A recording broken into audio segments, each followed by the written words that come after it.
Hey guys, tonight we're stepping into the shadow-drenched world of ancient Greek black magic, where the line between religion and sorcery blurred like smoke in moonlight. Picture yourself walking through Athens at midnight, 2,000 years ago, as hooded figures slip between marble columns toward forbidden crossroads. You can smell the acrid smoke of burning herbs and hear whispered incantations that would make your skin crawl. The air itself feels thick with supernatural tension, and honestly, you probably won't survive this journey with your modern skepticism. Intact, ancient Greek magic was no parlor trick. So before you get comfortable, take a moment to like the video and subscribe, but only if you genuinely enjoy what I do here. Drop a comment below with your location and what time you're listening to this. I love seeing where this content reaches around the world. Now, dim the lights, maybe turn on a fan for that soft background hum, and let's ease into tonight's journey together. You find yourself drawn to the cult of Hecate, the triple-faced goddess who ruled over magic, crossroads, and the liminal spaces between worlds. Unlike the bright Olympian gods worshipped in daylight temples, Hecate demanded her devotion in darkness, at three-way intersections where lost souls and malevolent spirits gathered. Her followers, mostly women operating on society's margins, would leave offerings of honey cakes, eggs, and garlic at these crossroads during the new moon. The Dapna, Hecate's monthly feast, transformed ordinary street corners into supernatural gathering points. You watch as her priestesses arrange their offerings precisely at midnight, whispering prayers that sound more like threats. They're asking for the goddess's favor in their magical workings, protection from enemies, success in love spells, or knowledge of hidden secrets. Hecate was believed to hold the keys to all mysteries, making her the patron goddess of pharmakeia, the ancient Greek practice of using drugs, herbs, and incantations for magical purposes.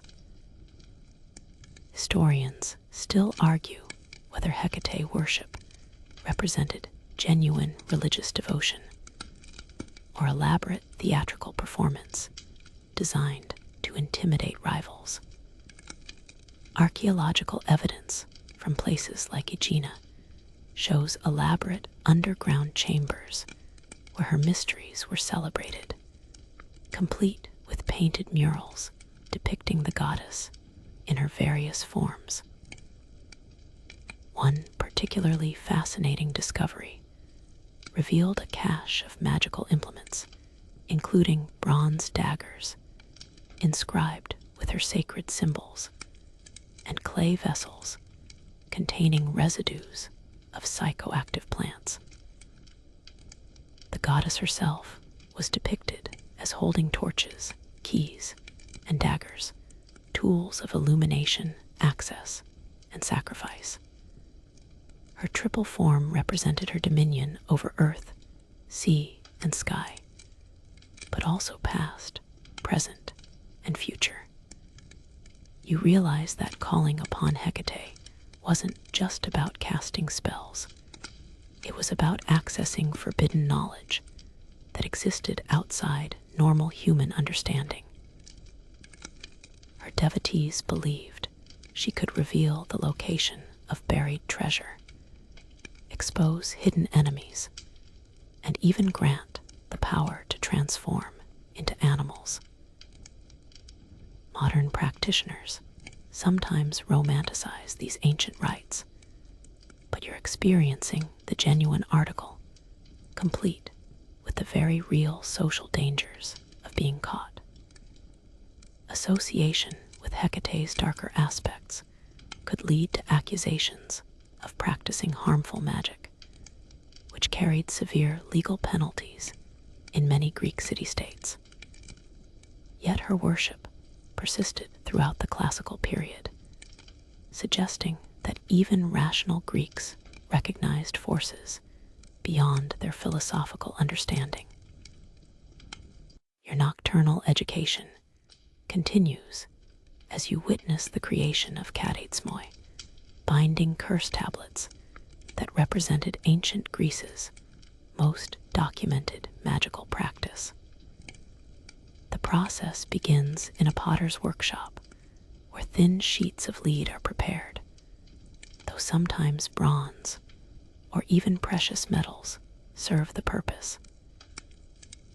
The practitioner you're observing scratches names and curses into the soft metal using a bronze stylus, creating permanent records of ancient grievances that archaeologists still uncover today. The tablet's creator, a middle-aged merchant named Sojas, mutters under his breath as he carves his rival's name backward, a common technique believed to reverse the victim's fortune. Greek curse tablets rarely targeted random individuals. They emerged from specific conflicts over love, business, or legal disputes. Sojas is convinced his competitor has been undercutting prices through magical means, so he's crafting a binding spell to prevent further interference. The inscription follows a traditional formula. I bind Dionysios the cloth seller, his hands, his feet, his merchandise, his profits, his tongue when he speaks against me. The repetitive, ritualistic language reflects genuine belief in sympathetic magic, the idea that symbolic actions create real-world effects. Some tablets include elaborate drawings of bound figures, demons, or magical symbols that supposedly amplify the curse's power. You watch as Sojas rolls the completed tablet into a tight scroll, then pierces it with an iron nail. This binding gesture represents the curse's activation, literally pinning down the victim's ability to harm the practitioner. The tablet will be buried in a cemetery, thrown into a well, or hidden in a sanctuary to Hermes or Hecate locations, where the boundary between worlds was thinnest. Over 1,500 Greek curse tablets have survived, providing unprecedented insight into ordinary people's magical beliefs. They reveal a society where supernatural intervention seemed perfectly reasonable for resolving everyday problems. One tablet from Attica lists an entire theatrical troupe, suggesting someone wanted to sabotage a rival production. Another, from a gymnasium in Kerameikos, binds multiple athletes before important competitions. Historians still argue whether these tablets represented desperate measures or routine problem-solving tools. The sheer volume of discoveries suggests that creating curse tablets was neither rare nor particularly shocking to ancient Greeks. Professional scribes likely offered their services to illiterate clients, making magical retaliation accessible across social classes. The psychological impact may have been as important as any supernatural effects. Knowing that someone had cursed you could create genuine anxiety and self-doubt, potentially fulfilling the tablet's purpose through purely human means. Ancient Greeks lived in communities where everyone knew everyone else's business, making the threat of magical retaliation a powerful social control mechanism. You notice that many tablets include specific details about the intended victim's appearance, family relationships, or daily routines. This information supposedly helped the summoned spirits locate their target, but it also reveals the intimate knowledge curse makers had about their enemies' lives. In a world without modern privacy, magical revenge often meant exposing personal secrets as much as invoking supernatural punishment. Dawn breaks as you follow a mysterious figure known as a pharmakeus, a practitioner of pharmakeia, the ancient Greek art of magical herbalism that straddled the line between medicine and sorcery. Your guide leads you through hidden gardens where deadly nightshade grows alongside healing herbs, and you quickly realize that ancient Greek magic was literally rooted in botanical knowledge that could save or destroy lives with equal efficiency. The pharmakeus you're shadowing is Medea of Corinth, not the mythical princess, but a real woman who has taken that legendary name as her professional title. Like many practitioners, she cultivates an air of supernatural authority while relying on extensive practical knowledge of plant properties. Her garden contains hemlock, the poison that killed Socrates, growing alongside protective herbs like rue and vervain. Greek pharmakeia encompassed everything from love potions to assassination attempts, unified by the belief that plants contained spiritual essences that could be channeled through proper preparation and incantation.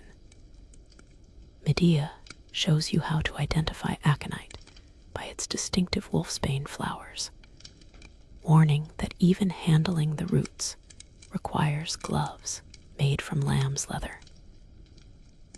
The plant's name means without struggle, referring to its victim's peaceful death, a particularly prized quality for discreet elimination of enemies. You learn that ancient Greek poison makers faced a complex ethical landscape. Society condemned malicious poisoning while simultaneously respecting the pharmakeus's healing abilities. The same practitioner who could cure your fever might also know how to make it fatal, creating relationships built on equal parts trust and fear. Temple records from Epidaurus describe pharmakeis working alongside physicians, suggesting that magical and medical practices weren't mutually exclusive. The preparation of magical compounds involved elaborate rituals designed to activate their spiritual properties.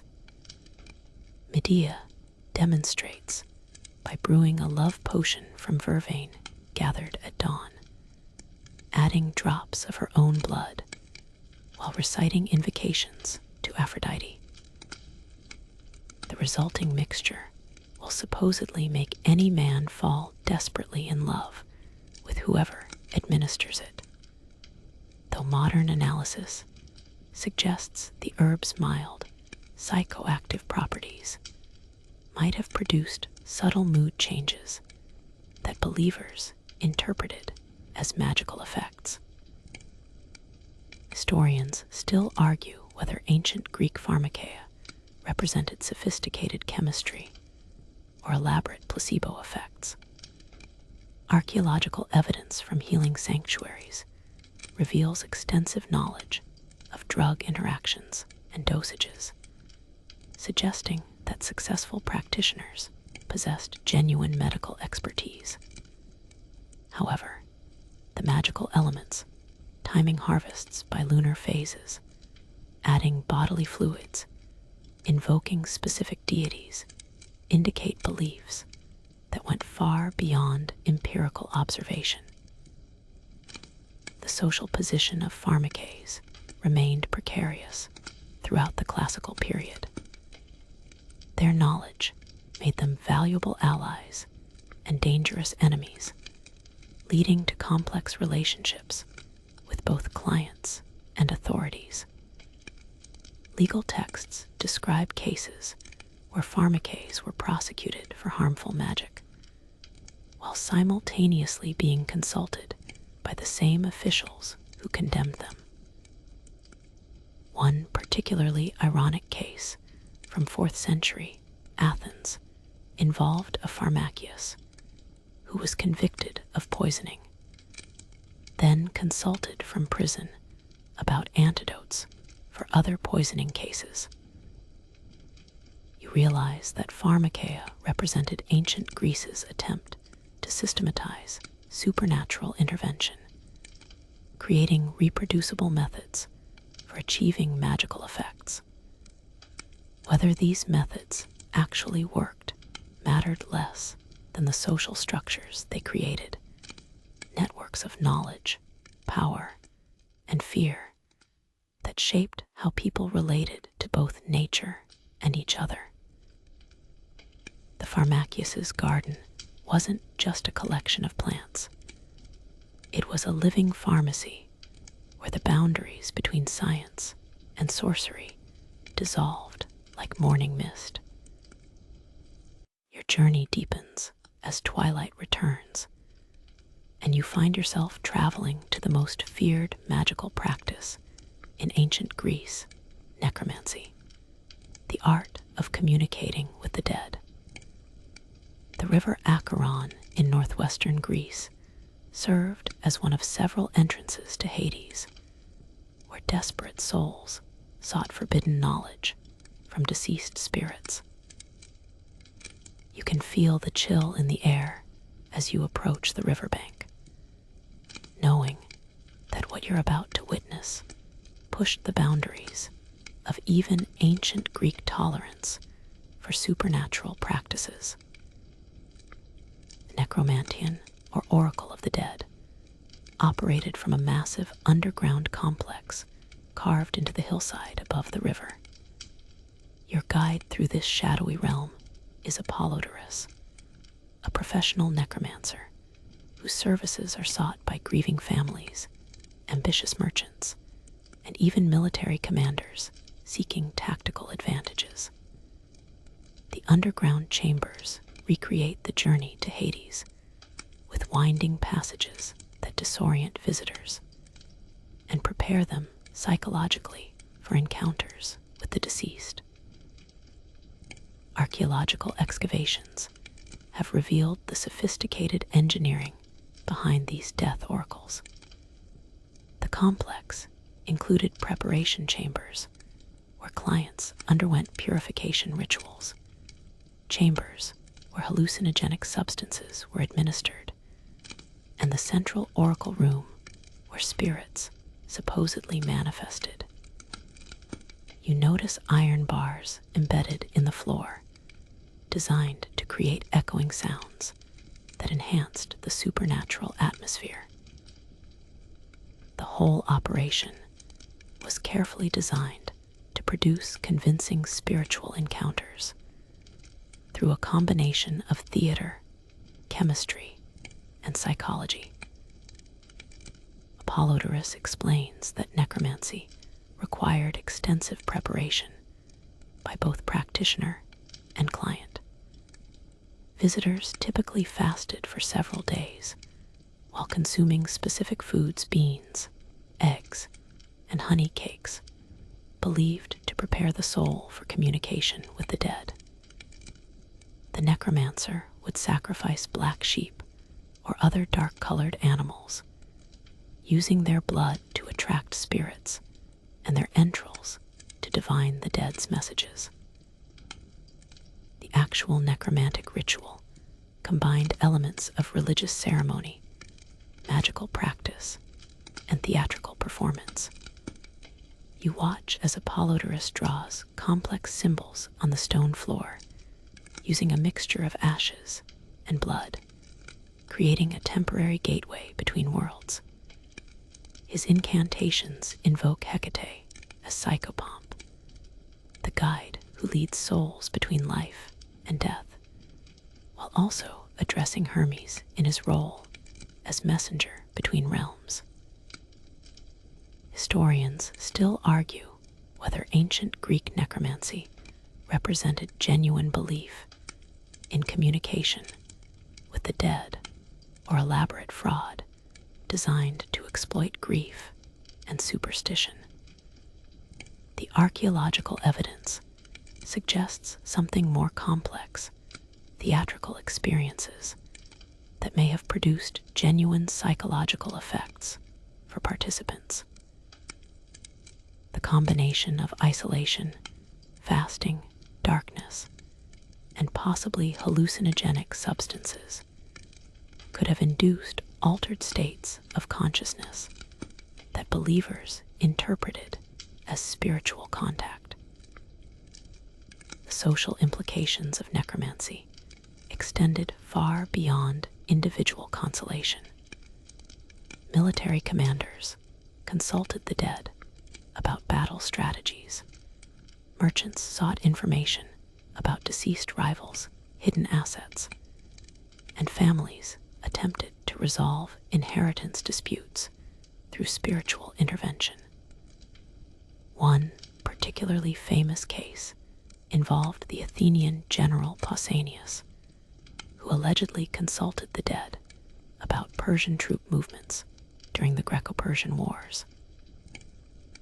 Legal and religious authorities maintained ambivalent relationships with necromantic practices. While officially condemned as superstition or fraud, necromancy was rarely prosecuted unless it involved specific criminal activities like tomb robbing or fraud. The Delphic Oracle, Greece's most prestigious religious institution, never explicitly condemned necromancy, suggesting that communication with the dead fell within acceptable bounds of spiritual practice. You begin to understand that necromancy served important social functions beyond entertainment or fraud.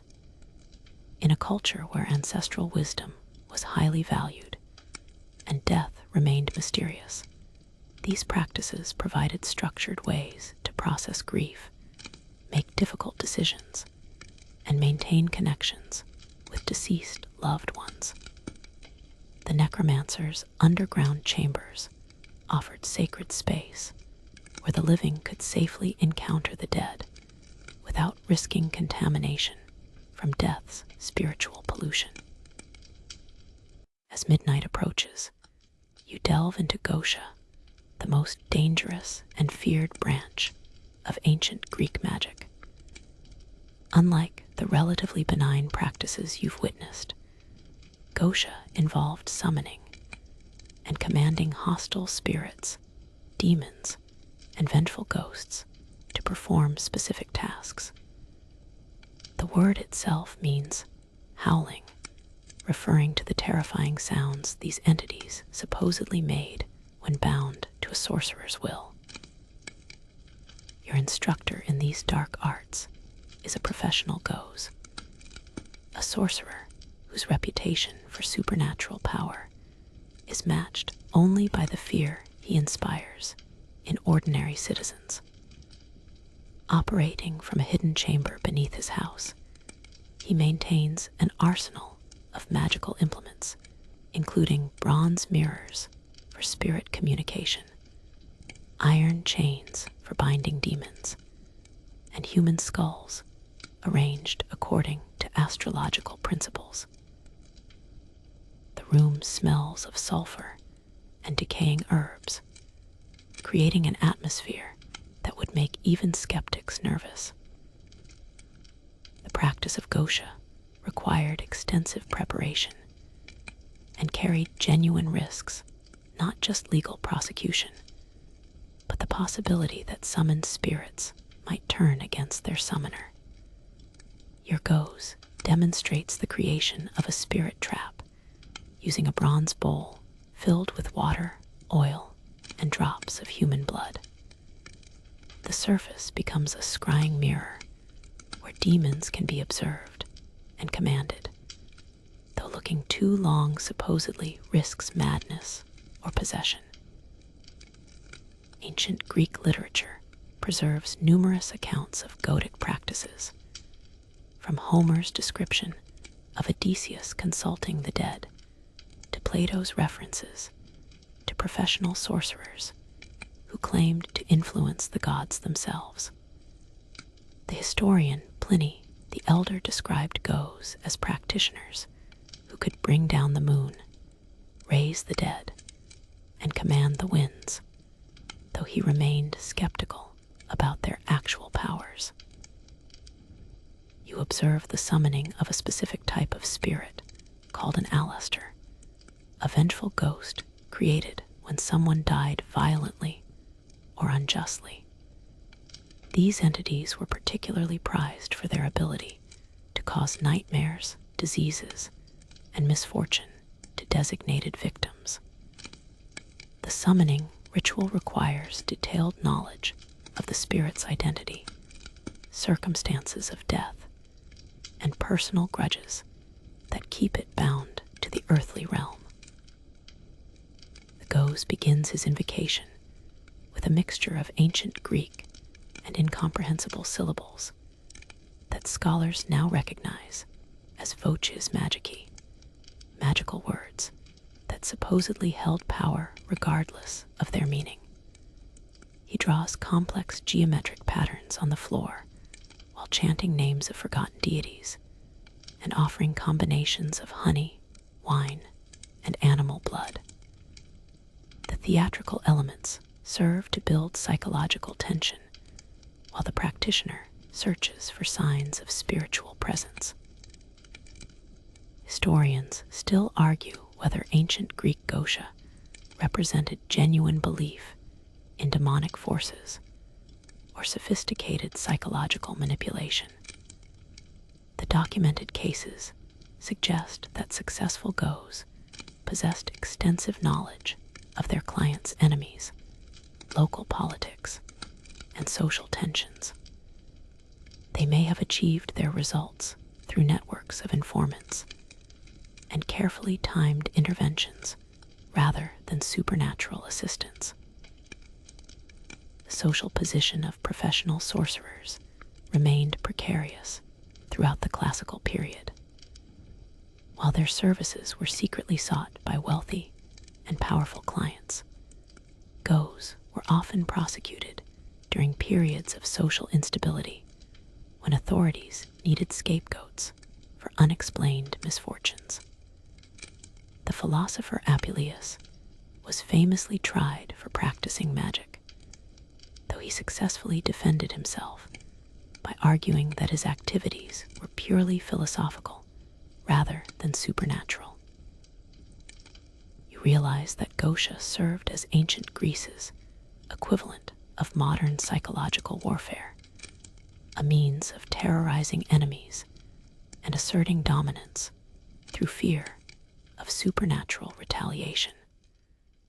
Whether the summoned spirits actually existed mattered less than their psychological impact on believers.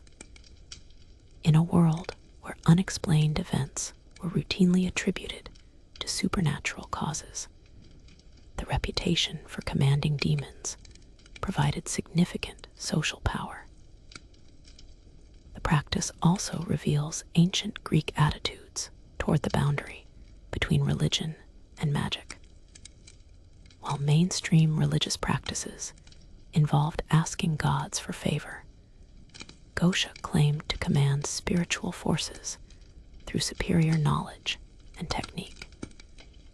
This represented a fundamental challenge to traditional religious authority, explaining why Goes were simultaneously feared and persecuted by established institutions. Your exploration of Greek magical practices takes a more intimate turn as you investigate love magic, perhaps the most commonly practiced form of ancient sorcery. Unlike the dramatic rituals of necromancy or Gosha, love magic operated in domestic spaces where desperate individuals sought supernatural solutions to romantic problems. You find yourself in the workshop of Thesala, a specialist in erotic enchantments, whose clients include everyone from lovesick teenagers to mature adults seeking to rekindle failing marriages. Love magic in ancient Greece encompassed a wide range of practices, from simple attraction spells to complex binding rituals designed to create obsessive devotion. Thesala shows you her collection of magical implements: wax dolls representing intended victims, bronze mirrors for scrying the beloved's thoughts, and carefully preserved bodily substances, including hair, nail clippings, and menstrual blood. Each ingredient serves specific purposes in sympathetic magic, where symbolic actions create real-world effects. Creation of love dolls, or kolossoi, required intimate knowledge of the target's appearance and habits. You watch Thesala sculpt a wax figure while reciting the names of her client's beloved, then pierce it with bronze pins in locations corresponding to major organs. The doll will be buried in a cemetery or thrown into a well while invoking Hecate, Hermes, or other deities associated with binding magic. The physical piercing represents the emotional piercing that will supposedly compel the victim's love. Ancient Greek love magic operated on the principle that erotic desire could be artificially created and directed through proper technique. Practitioners believed that certain herbs, stones, and animal parts contained natural aphrodisiac properties that could be enhanced through ritual activation. The hippomanes, a fleshy growth from a mare's forehead, was particularly prized for its supposed ability to induce uncontrollable passion, though obtaining it required considerable expertise and resources. Literary sources preserve numerous examples of love magic formulas, from the elaborate spells described in Theocritus's Idyls to the more practical instructions found in magical papyri. One particularly detailed spell involves creating a love potion from the ashes of a burnt swallow's heart, mixed with the practitioner's own blood and administered in wine. The psychological elements, the beloved drinking something prepared by their secret admirer, may have been as important as any magical properties.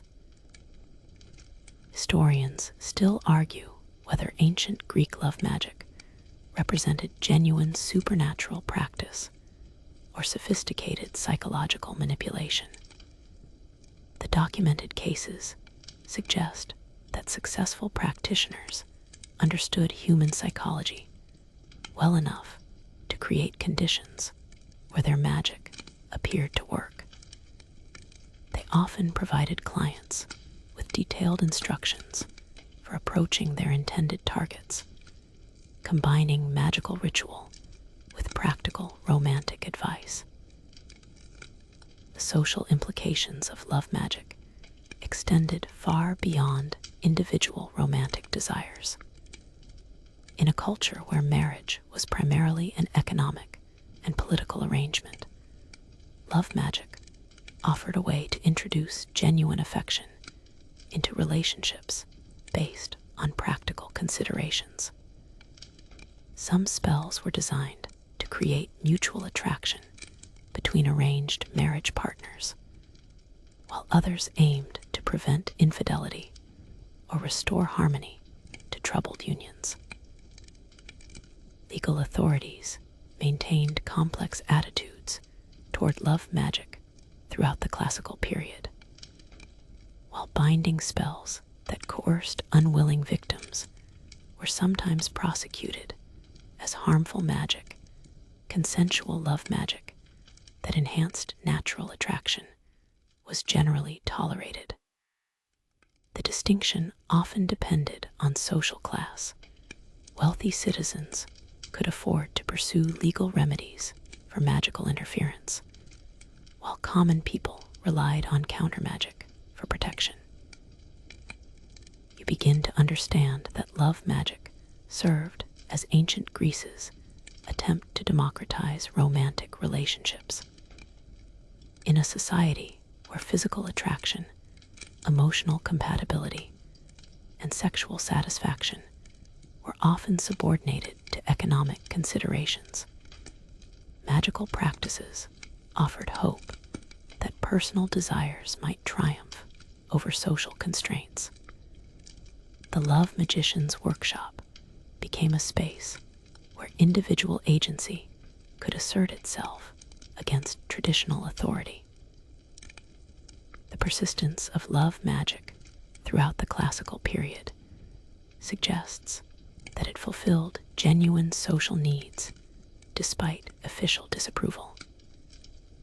Even skeptical intellectuals like Lucian acknowledged the powerful psychological effects of believing oneself to be under magical influence, whether as victim or beneficiary of romantic spells. Your investigation into ancient Greek magic now focuses on one of its most politically charged applications, the use of curse tablets to influence legal proceedings. You find yourself in the Athenian Agora as dawn breaks over the law courts, where litigants prepare for cases that might determine their fortune, reputation, or even survival. The intersection of magic and justice reveals how deeply supernatural beliefs penetrated even the most rational aspects of Greek society. The practice of judicial cursing involved creating specialized depictions designed to bind opposing litigants, corrupt judges, or influence jury verdicts. Unlike simple revenge curses, these tablets required sophisticated knowledge of legal procedure and court personnel. You observe Demetrios, a professional advocate, as he prepares curse tablets targeting his opponent's ability to speak persuasively, remember crucial evidence, or maintain composure under cross-examination. The tablet Demetrios creates follows a specific legal formula. I bind Philippos the son of Aristocles, his tongue, his memory, his witnesses, his evidence, his legal arguments. The curse aims to create a comprehensive disadvantage without directly requesting harm to the person, a distinction that might matter if magical practices were later investigated. Some tablets specifically invoke the spirits of the unjustly dead, arguing that the targets deserve supernatural punishment for their legal crimes. Archaeological discoveries have revealed hundreds of judicial curse tablets buried near courthouses, thrown into sacred wells, or hidden in the foundations of legal buildings. The Athenian Agora has yielded particularly rich collections, including tablets that name specific jurors, court officials, and even the water clock operator whose job was to time speeches. These discoveries provide unprecedented insight into the practical concerns of ancient litigants. You learn that judicial magic wasn't limited to amateur practitioners. Professional advocates, legal advisors, and even some judges consulted magical specialists for assistance with important cases. The practice was so common that some legal speeches include provisions for magical interference, suggesting that supernatural intervention was considered a legitimate concern rather than superstitious nonsense. The psychological dimensions of judicial cursing extended far beyond the tablets themselves. Knowing that your opponent had resorted to magic could create genuine anxiety and self-doubt, potentially affecting courtroom performance in ways that fulfilled the curse's purpose. Some litigants hired counter-magicians to protect themselves from supernatural attack, creating magical arms races that paralleled their legal battles. Historians still argue whether judicial cursing represented desperate measures by disadvantaged litigants or routine strategies employed across social classes. The evidence suggests both patterns. Poor citizens used magic as a substitute for expensive legal representation, while wealthy litigants employed it as one tool among many for ensuring favorable outcomes. The democratization of magical practice meant that supernatural intervention was available to anyone who could afford a curse tablet. The legal system's response to magical interference remained inconsistent throughout the classical period. While laws existed prohibiting harmful magic, prosecutions were rare unless combined with other charges like theft, fraud, or assault. The difficulty of proving magical causation meant that most judicial cursing went unpunished, though discovered tablets could be used as evidence of malicious intent in related cases. You begin to understand that judicial cursing reflected ancient Greek ambivalence about justice itself. In a legal system where verdicts often depended on rhetorical skill rather than factual truth, magic offered hope that cosmic justice might prevail over human manipulation. The practice also revealed deep skepticism about the fairness of legal proceedings, particularly for marginalized groups who faced systematic disadvantages in court. The persistence of judicial cursing throughout the classical period suggests that it served important psychological functions for participants in legal proceedings. Even if the magic didn't work, the act of creating curse tablets provided a sense of agency and control in situations where individuals felt powerless against legal authority. The practice transformed passive victims into active agents of supernatural justice. Your journey into Greek magical practices now leads you to perhaps the most secretive and transformative experiences available in the ancient world, the mystery religions that promised spiritual rebirth through ritual death and resurrection. You stand at the gates of Eleusis, 13 miles from Athens, where the mysteries of Demeter and Persephone have been celebrated for over 1,000 years. The oath of secrecy surrounding these rites was so absolute that their exact nature remains unknown even today. The greater mysteries of Eleusis represented the pinnacle of Greek religious experience, combining elements of agricultural fertility rites, underworld journey narratives, and promises of blessed afterlife for initiates. Your fellow participants include slaves and emperors, philosophers and merchants, united by their shared quest for spiritual transformation that transcended ordinary religious practice. The preliminary purification rituals have already begun, involving fasting, sexual abstinence, and ritual bathing in the sacred pool.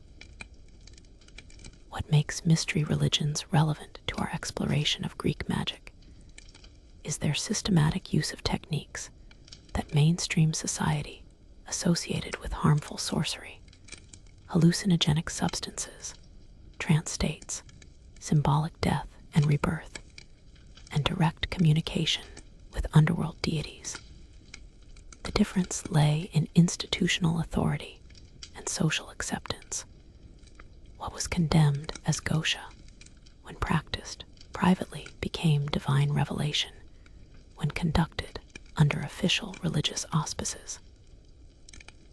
The procession from Athens to Eleusis creates a liminal space where ordinary social rules are suspended and supernatural events become possible. You march alongside thousands of other initiates, carrying sacred objects whose nature is forbidden to reveal, while priests pour libations and perform rituals at designated stops along the sacred way. The psychological preparation mirrors techniques used by professional magicians to induce altered states of consciousness. Inside the great hall of initiation, the telesterion, you experience the climactic revelation that transforms religious seekers into mysti, those who have seen what cannot be spoken. The exact nature of this revelation remains one of antiquity's best-kept secrets, though scholars speculated involved a combination of dramatic performance, psychoactive substances, and carefully orchestrated religious theater that convinced participants they had witnessed divine truth. Archaeological evidence suggests that the Eleusinian mysteries employed sophisticated technology to create supernatural effects. The telesterion included mechanical devices for producing sudden illumination, hidden passages for the appearance and disappearance of figures, and acoustic arrangements that amplified whispers into divine voices. These techniques parallel methods used by professional magicians, though applied to religious rather than commercial purposes. Historians still argue whether mystery religions represented genuine spiritual experiences or elaborate theatrical productions designed to maintain priestly authority. The psychological effects were undeniably real. Initiates reported life-changing experiences that provided comfort in the face of death and meaning in the midst of ordinary existence. The overlap with magical practices suggests that the distinction between religion and magic was more political than phenomenological. The social functions of mystery initiations extended far beyond individual spiritual needs. These rites created bonds of shared experience that transcended normal social boundaries, uniting people who might otherwise be enemies or strangers. The oath of secrecy fostered group loyalty, while the promise of blessed afterlife provided motivation for ethical behavior throughout life. You realize that mystery religions represented institutionalized magic, supernatural practices that gained social acceptance through religious authority. The same techniques that made a ghost dangerous to society made a hierophant sacred to the gods. The difference lay not in the practices themselves, but in the social contexts that legitimated or condemned them. The persistence of mystery religions throughout the classical period, despite philosophical criticism and official persecution, suggests they fulfilled genuine human needs that conventional religion couldn't address. They offered direct spiritual experience rather than second-hand revelation, personal transformation rather than social conformity, and hope for meaningful existence beyond death. Your exploration of ancient Greek magic reaches its most documented phase as you examine the Greek magical papyri, a collection of spellbooks that survived in the dry sands of Egypt, preserving actual magical formulas used by practitioners throughout the Mediterranean world. These texts, dating from the 2nd century BCE to the 5th century CE, provide unprecedented insight into the practical methods, theoretical frameworks, and daily concerns of ancient magicians. The papyri contain over 600 magical formulas covering every aspect of supernatural practice, from simple protective charms to elaborate rituals requiring months of preparation. You study a particularly complex spell for achieving divine revelation, which involves 42 days of dietary restrictions, daily invocations to solar deities, and the construction of a magical booth using palm branches and linen cloth blessed by specific prayers. The level of detail suggests these were working documents used by professional practitioners rather than theoretical treatises. One of the most striking features of these magical texts is their syncretistic nature, combining Greek techniques with Egyptian, Jewish, Persian, and other traditions. A typical love spell might invoke Greek deities like Aphrodite and Hermes, alongside Egyptian gods like Isis and Thoth, while incorporating Hebrew names of power and Persian astrological correspondences. This magical internationalism reflects the cosmopolitan nature of the Hellenistic world, where cultural boundaries were increasingly fluid. The papyri reveal sophisticated understanding of what modern scholars call magical technology, systematic methods for achieving supernatural effects through reproducible procedures. A spell for gaining invisibility specifies exact timing based on lunar phases, requires materials like chameleon skin and owl eggs that must be obtained under specific conditions, and includes backup procedures if the primary ritual fails. This represents magical thinking elevated to the level of experimental science. You discover that many formulas include multiple versions of the same spell, suggesting that practitioners experimented with different approaches to achieve desired results. A section on binding spells provides 3 different methods for compelling love, each using different materials and invocation styles. The marginal notes indicate which versions work best for specific situations or types of people, showing empirical attitude toward magical practice. The business aspects of ancient magic become clear through formulas designed for professional use. Several spells include instructions for impressing clients through spectacular effects that require more theatrical skill than supernatural power. One formula for seeming to prophesy involves prearranged signals with accomplices, while another for apparent levitation relies on carefully concealed mechanical devices. These tricks suggest that successful magicians combined genuine belief with practical showmanship.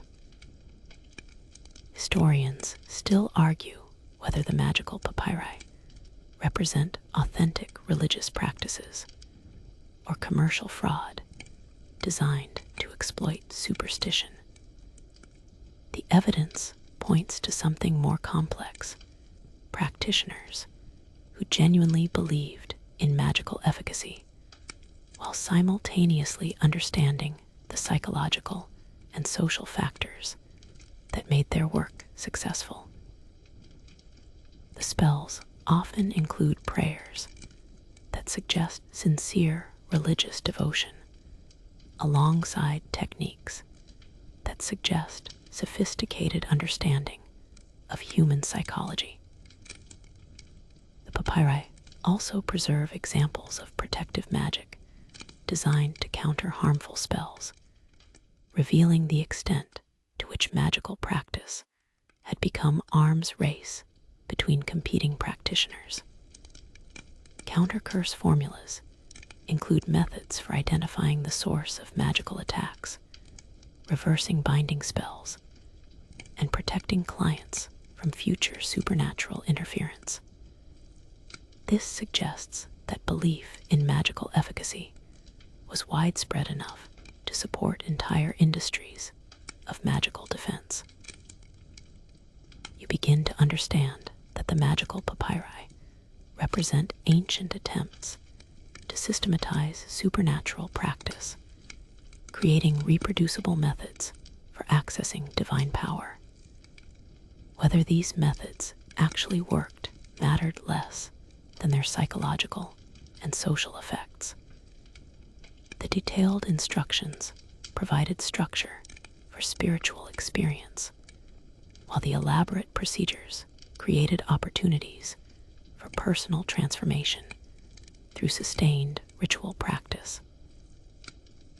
The survival of these texts through centuries of Christian persecution suggests they fulfilled genuine human needs that conventional religion couldn't address.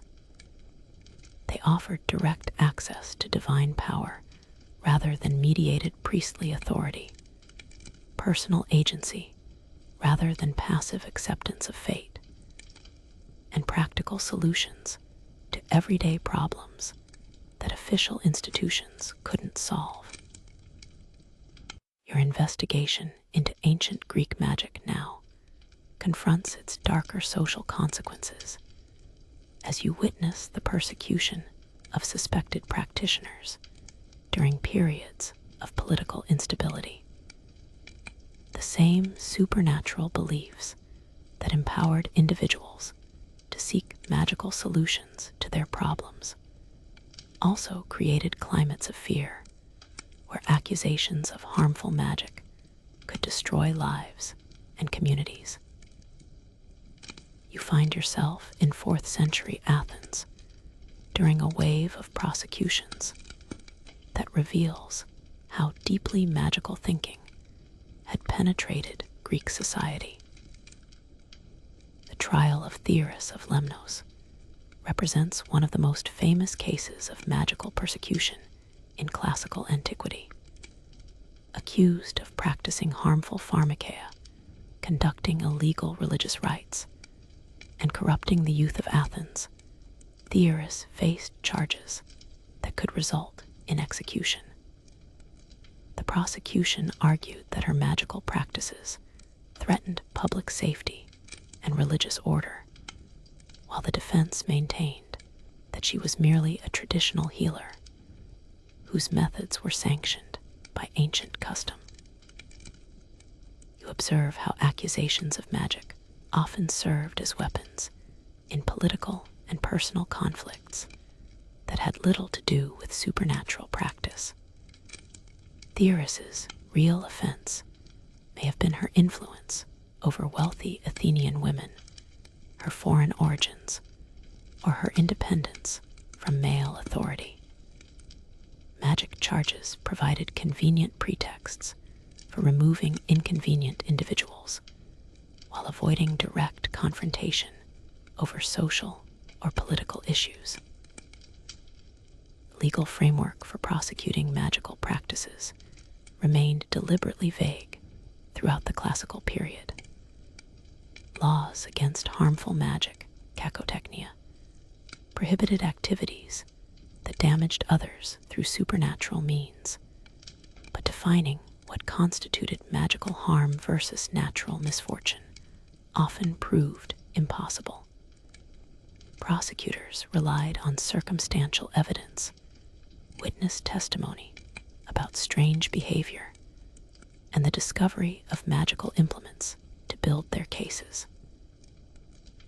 The social psychology of magical persecution reveals how communities used supernatural explanations to process unexplained misfortunes.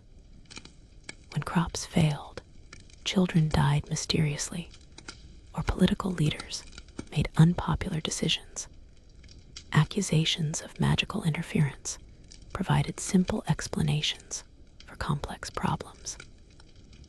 Scapegoating suspected magicians allowed communities to restore psychological equilibrium by eliminating the supposed source of supernatural threat. Women faced disproportionate risk of magical persecution throughout the classical period. Their exclusion from formal political power, combined with their traditional roles as healers and midwives, made them natural targets for accusations when things went wrong. Elderly women, foreign women, and women living independently were particularly vulnerable to charges that they used supernatural means to harm their neighbors or communities. Historians still argue whether magical persecution represented genuine belief in supernatural threats or cynical manipulation of popular superstition for political purposes. The evidence suggests both patterns operated simultaneously. Authorities who genuinely feared magical interference used persecution as a tool for maintaining social control, while skeptical leaders exploited popular beliefs to eliminate inconvenient opponents. The economic dimensions of magical persecution become clear through cases involving competition between healers, religious practitioners, and other professionals whose livelihoods depended on public trust. Accusations of harmful magic could destroy a practitioner's reputation and client base, making persecution an effective tool for eliminating business rivals. The threat of magical charges encouraged conformity to established religious and medical practices while discouraging innovation or independence. You witness the trial's climax as Theris is convicted and sentenced to death, along with her entire family. The extreme nature of the punishment reflects not just fear of her alleged magical practices, but anxiety about the social changes she represented. Her execution serves as a warning to other women who might challenge traditional boundaries or claim independent authority over supernatural forces. The aftermath of magical persecution created lasting trauma in communities where neighbors had accused neighbors and families had been destroyed by supernatural fears. Trust networks that had sustained social cooperation for generations collapsed under the weight of magical suspicion. The fear of accusation drove many legitimate healers and religious practitioners into hiding, creating shortages of traditional services that communities had previously taken for granted. Yet persecution also had paradoxical effects that strengthened rather than weakened magical beliefs. The dramatic trials and executions provided spectacular proof that authorities took magical threats seriously, validating popular beliefs about supernatural dangers. The suffering of accused practitioners often generated sympathy and support, creating martyrs whose memory inspired continued magical practice among their followers. You realize that magical persecution represents ancient Greece's struggle with the relationship between individual agency and social control. Magic offered ordinary people access to supernatural power that could challenge established authority, making it simultaneously appealing to the powerless and threatening to those in power. The resulting tensions generated cycles of tolerance and persecution that reflected broader social conflicts about who could legitimately claim divine favor. Your journey through ancient Greek magic now encounters its most sophisticated critics as you witness the philosophical debates that challenged magical thinking throughout the classical period. The great intellectual centers of Athens, Alexandria, and other cities became battlegrounds where rational inquiry confronted supernatural belief, creating tensions that would shape Western thought for millennia to come. You find yourself in the Academy, Plato's philosophical school, where students debate the reality of magical phenomena under the guidance of teachers trained in rigorous logical analysis. The discussion centers on a recent case where a prominent citizen claimed his business failures resulted from magical curses rather than poor financial decisions. The philosophers dissect this claim with surgical precision, revealing assumptions about causation, evidence, and reality that most people never examine. Plato himself maintained a complex relationship with magical practices, condemning harmful sorcery while acknowledging the possibility of divine intervention in human affairs. His dialogue, Laws, includes detailed regulations for prosecuting magical crimes, suggesting he believed supernatural harm was possible, even if rarely proven.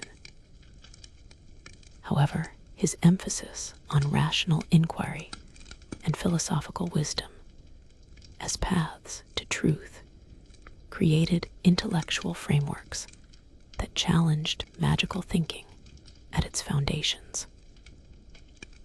The Aristotelian approach to magic focused on empirical observation and logical analysis of causal relationships. Aristotle's students collected reports of alleged magical phenomena, subjecting them to systematic examination that often revealed natural explanations for seemingly supernatural events. Their work established methodological principles for distinguishing genuine anomalies from fraud, coincidence, or misperception. You observe a fascinating debate between Stoic and Epicurean philosophers about the theoretical foundations of magical practice. The Stoics argue that magical effects, if real, must operate through natural forces governed by cosmic reason, making them subjects for scientific investigation rather than supernatural mystery. The Epicureans contend that magical beliefs arise from fear of death and ignorance of natural causes, problems that can be solved through proper education and philosophical therapy. The medical writings of Hippocrates and his followers represent another front in the philosophical assault on magical thinking. By providing natural explanations for diseases previously attributed to supernatural causes, medical science undermined one of magic's most important social functions. The Hippocratic Oath's prohibition against giving deadly drugs directly challenged the pharmakeus's traditional role in Greek society. Historians still argue whether philosophical criticism of magic represented genuine intellectual progress or elite attempts to monopolize claims to wisdom and authority. The evidence suggests both patterns operated simultaneously. Philosophers genuinely sought better explanations for natural phenomena, while also positioning themselves as superior alternatives to traditional magical practitioners. The social implications of philosophical resistance to magic extended far beyond academic debates. Educational institutions that emphasized rational inquiry produced graduates who questioned traditional beliefs and practices, creating generational conflicts between philosophically trained youth and their traditionally minded parents. These tensions contributed to broader social changes that transformed Greek culture throughout the Hellenistic period. You witness the practical effects of philosophical education as former students of the academy and lyceum assume positions of political and religious authority. Their skeptical attitudes toward magical claims influence legal proceedings, religious policies, and public attitudes towards supernatural phenomena. However, their rationalist approach often proves inadequate for addressing the emotional and social needs that magical practices had traditionally fulfilled. The persistence of magical beliefs, despite philosophical criticism, reveals the limitations of purely rational approaches to human behavior. Even highly educated individuals continued to consult oracles, participate in mystery religions, and employ protective charms when faced with situations where rational analysis provided little comfort or guidance. Philosophy could explain why magic shouldn't work, but it couldn't always provide satisfactory alternatives for what magic promised to accomplish. You begin to understand that the philosophical resistance to magic represented not just intellectual progress, but cultural transformation. The shift from mythological to rational explanations for natural phenomena required fundamental changes in how people understood their relationship to the cosmos, their communities, and themselves. Magic's decline marked the beginning of Western civilization's long journey towards scientific materialism. The debate between magical and philosophical worldviews continues to resonate in modern discussions about science, religion, and human nature. Ancient Greek philosophers established intellectual tools and ethical frameworks that still influence how we evaluate claims about supernatural phenomena, while magical practitioners preserved insights about human psychology and social needs that purely rational approaches often overlook. Your exploration of ancient Greek magic draws to close as you consider how these shadowy practices shaped the development of Western civilization and continue to influence modern culture in ways both obvious and hidden. The magical traditions you've witnessed didn't simply disappear with the rise of Christianity and scientific rationalism. They transformed, adapted, and persisted through centuries of change, leaving traces that remain visible today if you know where to look. The systematic approach to magical practice developed in ancient Greece provided foundational concepts for later European occultism. The Greek magical papyri influenced medieval grimoires, Renaissance natural magic, and modern neo-pagan practices.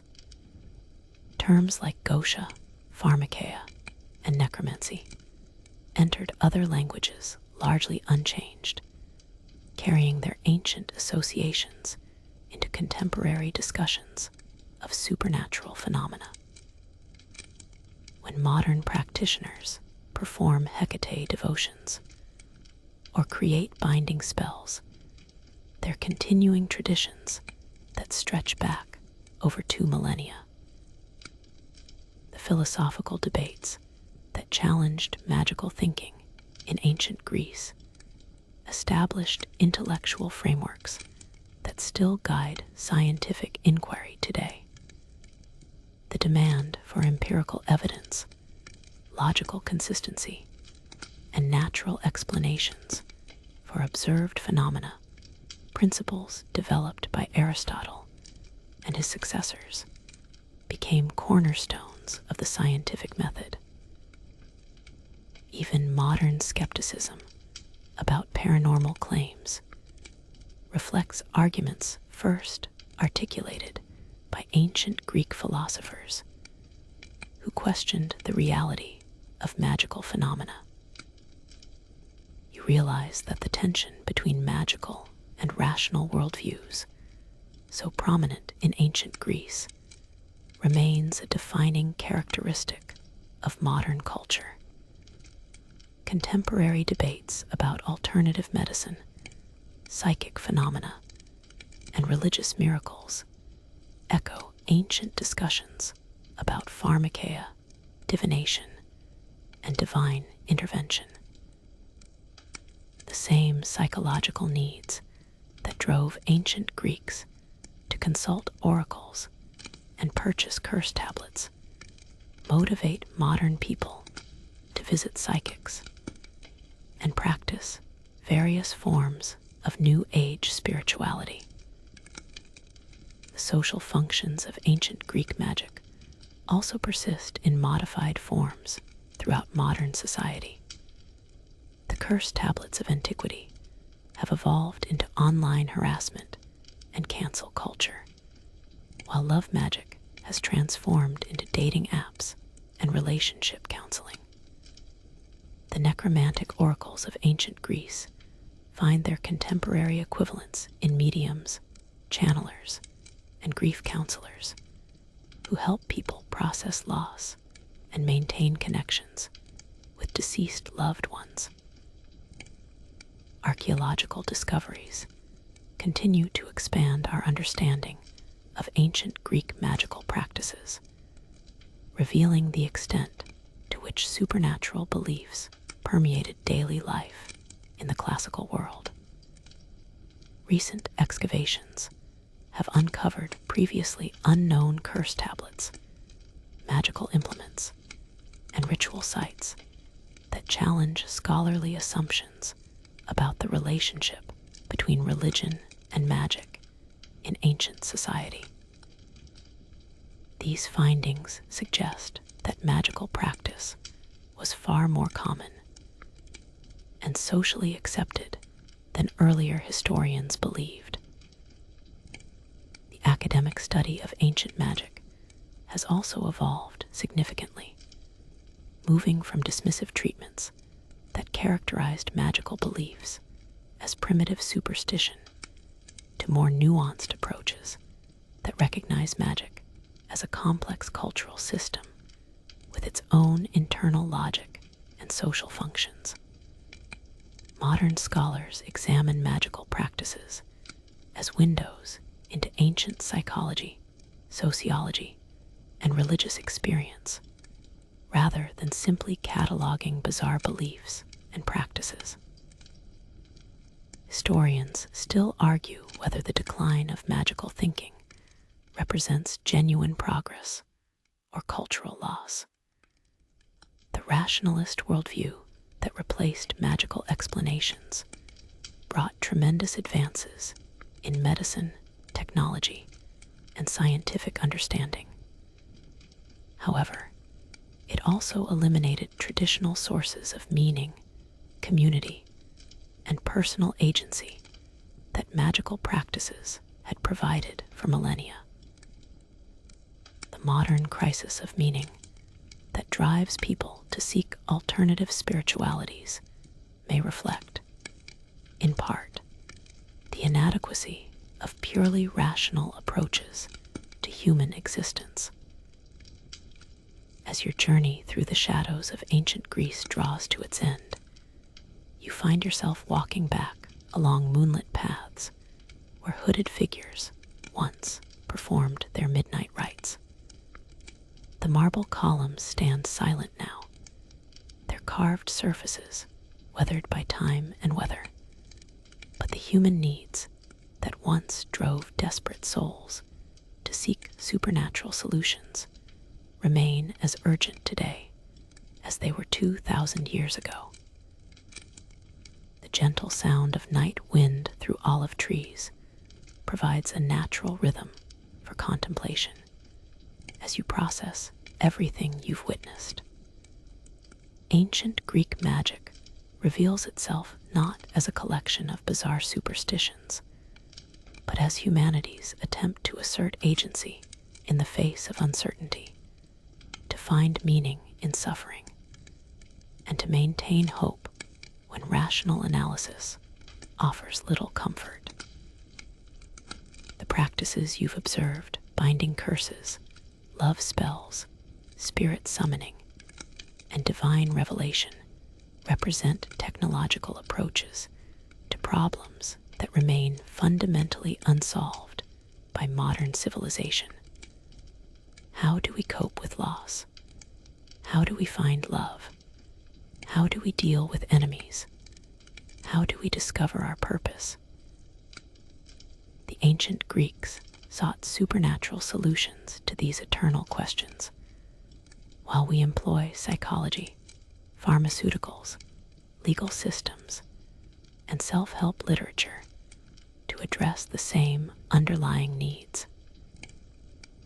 Perhaps the true legacy of ancient Greek magic lies not in its specific practices, which often seem crude or frightening to modern sensibilities, but in its recognition that human life requires more than material survival and rational analysis. The magical worldview acknowledged forces beyond human control, while insisting that individuals could learn to influence those forces through knowledge, skill, and proper relationship with the divine cosmos. As dawn approaches, and the last shadows of ancient magic fade into historical memory, you carry with you a deeper appreciation for the complexity of human nature and the persistent hunger for transcendence that no amount of technological progress seems able to satisfy. The ancient Greeks who gathered at crossroads to invoke Hecate, who buried curse tablets in sacred wells, who sought wisdom from the spirits of the dead, were not so different from modern people who light candles for departed loved ones, who knock on wood for luck, who feel the presence of something larger than themselves in moments of beauty or crisis. The shadows are retreating now, replaced by the soft light of early morning, and your breathing has settled into the slow, peaceful rhythm of approaching sleep. The ancient practitioners of magic have long since returned to the dust from which they came, but their legacy lives on in the persistent human conviction that reality contains more mystery, more possibility, more magic than our waking minds can fully comprehend. Rest now and let the whispers of ancient wisdom fade into dreams.